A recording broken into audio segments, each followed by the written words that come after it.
আসসালামু আলাইকুম ভিউয়ার্স, আজকের রেসিপি খুবই স্পেশাল নারকেল খেজুর গুড়ের পায়েস। রেসিপি ভালো লাগলে অবশ্যই লাইক কমেন্ট করবেন আর আমার সাথে থাকার জন্য প্লিজ চ্যানেলটি সাবস্ক্রাইব করে রাখবেন। তো এর জন্য আমি নিচ্ছি 1.5 লিটার গরুর দুধ। এটাকে জাল করে ঘন করে নিতে হবে। গরম হয়ে আসলে দুধটা নাড়তে থাকতে হবে, না হয় নিচে লেগে যেতে পারে, তাতে দুধের স্বাদটা নষ্ট হয়ে যেতে পারে। দুধটা ঘন হয়ে আসলে আমি 1 টেবিল চামচের মতো পোলাওয়ের চাল ধুয়ে রেখেছিলাম, সেটা দিয়ে দিচ্ছি। এবার চালটা লেগে না যায় সেজন্য নেড়ে দিচ্ছি। আর দিচ্ছি একটা তেজপাতা, 2 টুকরা দারচিনি, 2টা এলাচ। চালটা সম্পূর্ণ সিদ্ধ হয়ে গলে যেতে আধা ঘন্টার মতো সময় লাগবে, তাই আমি পাশের চুলায় রেখে অল্প আঁচে রান্না করব। বলক চলে আসলে চুলার আঁচটা কমিয়ে ঢেকে দিচ্ছি আর মাঝে মাঝে নেড়ে চেড়ে দিচ্ছি, চালটা যাতে নিচে লেগে না যায়।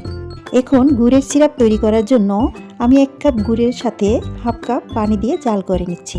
গুড় জাল করে না নিয়ে দুধের সাথে মিলালে দুধ ছানা হয়ে যেতে পারে, তাই অবশ্যই গুড় জাল করে নিতে হবে।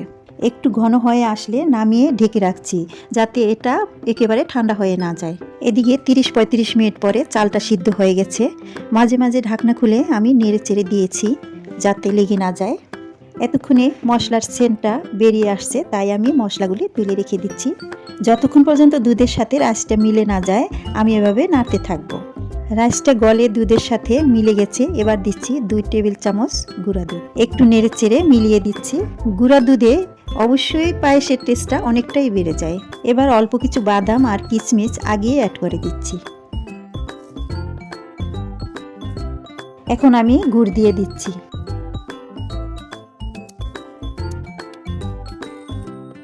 গুড়টা নেড়ে চেড়ে ভালোভাবে মিলিয়ে দিচ্ছি।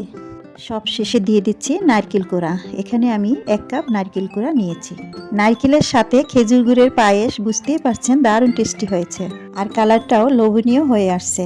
আশা করি আজকের রেসিপি আপনাদের ভালো লেগেছে। ভালো লাগলে অবশ্যই লাইক কমেন্ট করবেন, আর এরকম সহজ এবং মজার রেসিপি পেতে চ্যানেলটি সাবস্ক্রাইব করে নিয়মিত চ্যানেলের সাথে থাকবেন। সবার সুস্থতা কামনা করছি। আল্লাহ হাফেজ।